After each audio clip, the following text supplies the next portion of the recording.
बागुलबुवा भूतिया हॉस्पिटल. 6 जिवलग मित्र. पण त्या 6 जणांनी अशी काही मोठी चूक केली की ती त्या 6 मित्रांच्या मरणाला कारणीभूत ठरली. ही खूप वर्षांपूर्वीची गोष्ट आहे. 6 मित्र होते. जितू, दिनेश, राहुल, संतोष, सुरेश आणि प्रशांत.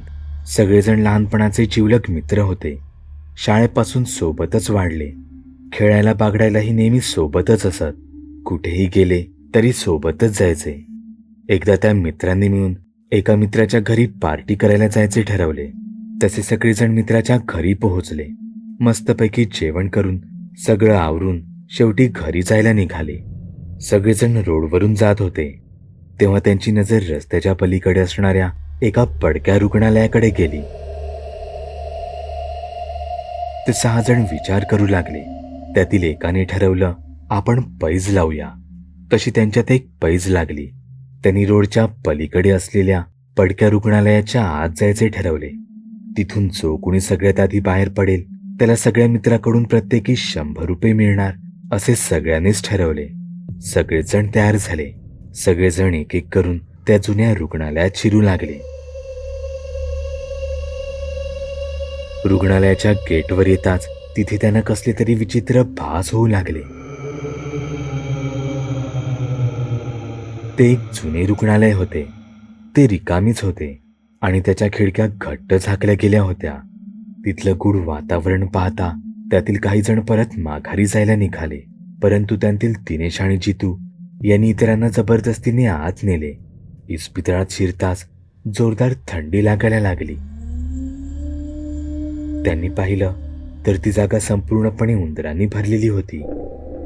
ते एकमेकांचा हात पकडून आत जाऊ लागले. काहीसा आत गेल्यावर त्यांनी तिथल्याच एका रूममध्ये प्रवेश केला. काळाकुट्ट अंधाराने भरलेली खोली होती. सर्वांनाच घाम फुटू लागला. त्यांनी माघारी जायचं ठरवलं. इतक्यात अचानक वारा सुटला आणि झाकलेले जुने फर्निचर उडून जोरजोरात हलू लागलं. त्यांना ते अतिशय भयानक आणि भीतीदायक वाटत होतं. ते सगळेच घाबरले. ते दृश्य पाहून तिथून मिळेल त्या दिशेने ते पळ काढत होते. त्यातले काही मित्र वेगळे झाले. तितक्यात राहुल अचानकच थांबला.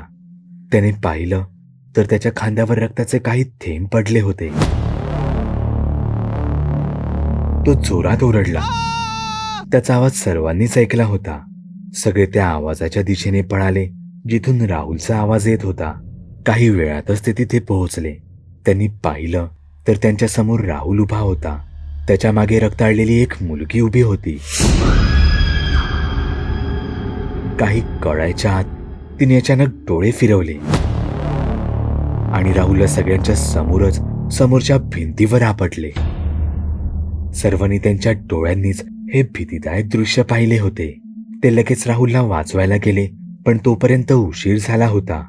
राहुल हा मित्रांच्या डोळ्यासमोरच मारला गेला. हे पाहून सगळ्यांनाच धक्का बसला. पण त्या अमानवी शक्तीच्या भीतीने सगळेजण तिथून पळायला लागले. प्रत्येकाच्या चेहऱ्यावर घाम फुटला होता. प्रत्येकजण भीतीने घाबरला होता.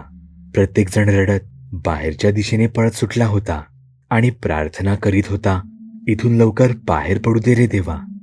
संतोष आणि सुरेश धावत होते. धावता धावता ते एका कोपऱ्यात लपून बसले. कारण त्यांना असे जाणवले की त्यांच्या मागे कोणीतरी उभा आहे. त्यांनी तेवढ्यात मागे वळून पाहिले. त्यांना एक सावली दिसली.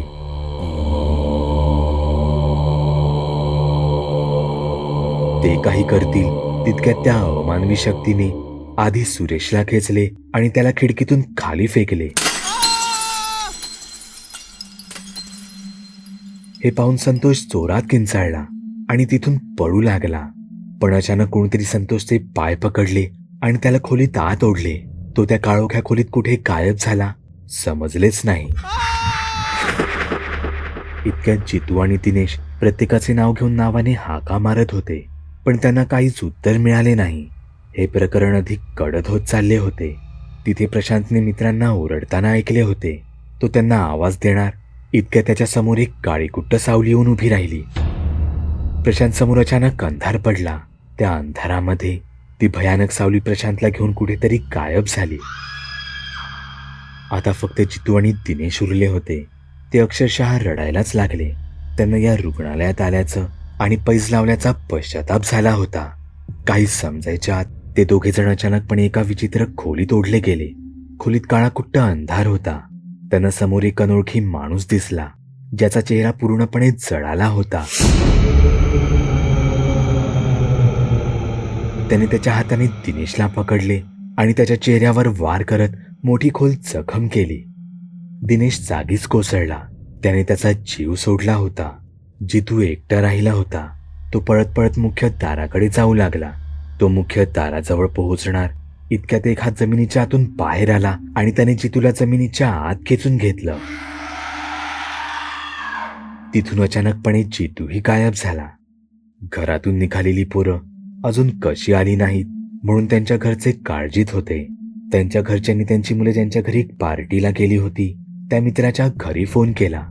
त्यांनी सांगितले खूप वेळ आधीच ते 6 जण घरी जायला निघाले.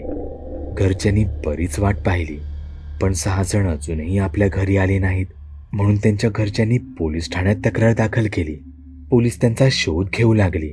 खूप महिने उलटून गेले तरी त्या 6 जणांचा काहीच पत्ता लागला नाही. पोलिसांना असा संशय होता की त्या 6 जणांचे कोणीतरी अपहरण केले आहे. कित्येक महिने उलटले तरी ते 6 जण अजूनही घरी आले नव्हते.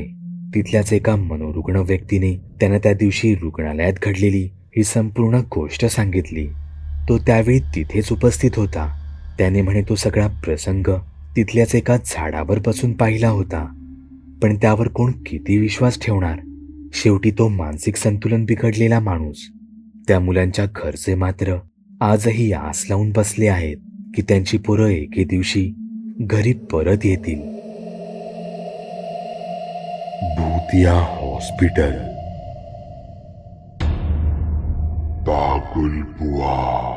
चॅनलवर अपलोड केलेल्या नवीन व्हिडिओची नोटिफिकेशन मिळवण्यासाठी चॅनल सबस्क्राईब करायला विसरू नका. व्हिडिओ आवडला तर आमच्या मेहनतीचा मोबदला म्हणून तो लाईक करून मित्रांसोबत जरूर शेअर करा. चॅनलवरचे इतर व्हिडिओ पाहण्यासाठी इथे क्लिक करा. तसेच चॅनलवरची प्लेलिस्टही चेक करा. दर दिवशी नवनवीन भूतांचे व्हिडिओ बनवून मी तुमचं मनोरंजन करत राहू याची खात्री बाळगा.